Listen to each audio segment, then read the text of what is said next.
మీరు స్టాక్ మార్కెట్లో ఇన్వెస్ట్ చేయాలనుకుంటున్నారా? కానీ ఏ స్టాక్ కొనాలి? మనకు తెలిసిన షర్ట్ సైజెస్ లాగే స్టాక్స్ కూడా 3 రకాలు ఉంటాయి. అవే large cap, mid cap and small cap.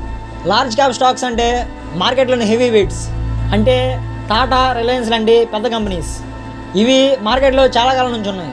A economic crisis వచ్చినా పెద్దగా కదలవు. అందుకే వీటిలో రిస్క్ చాలా తక్కువ. రిటర్న్స్ కాస్త నెమ్మదిగా ఉంటాయి కానీ స్టేబుల్గా ఉంటాయి. సెక్యూరిటీ కోరుకునే వాళ్ళకు ఇవి బెస్ట్ ఆప్షన్. ఇంకా రెండవది మిడ్ క్యాప్ స్టాక్స్, అంటే మార్కెట్లోని యంగ్ ఛాంపియన్స్. ఇవి లార్జ్ క్యాప్ అంత పెద్దవి కావు కానీ మంచి గ్రోత్ స్టేజ్లో ఉంటాయి. వీటికి భవిష్యత్తులో లార్జ్ క్యాప్ కంపెనీస్గా మారే పొటెన్షియల్ ఉంది. వీటికి రిస్క్ కొంచెం ఎక్కువ కానీ రిటర్న్స్ కూడా మంచిగా వచ్చే అవకాశం ఉంటుంది. మీకు కొంచెం రిస్క్ తీసుకునే ధైర్యం ఉంటే వీటిని పరిశీలించవచ్చు. ఇక చివరిగా స్మాల్ క్యాప్ స్టాక్స్, అంటే మార్కెట్లోని స్టార్టప్స్.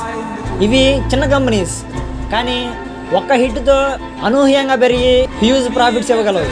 కానీ అదే సమయంలో చిన్న తప్పు చేసినా భారీగా పడిపోవచ్చు. అందుకే వీటిలో రిస్క్ చాలా ఎక్కువ. కానీ మీరు ఎక్కువ రిస్క్ తీసుకొని హ్యూజ్ రిటర్న్స్ ఆశిస్తున్నట్లయితే ఇవి మీకు నచ్చే అవకాశం ఉంది. ఏ స్టాక్ ఎంచుకోవాలన్నది పూర్తిగా మీ రిస్క్ టాలరెన్స్ మీద ఆధారపడి ఉంటుంది. మీరేం కోరుకుంటున్నారో తెలుసుకొని సరైన స్టాక్స్ ఎంచుకోండి.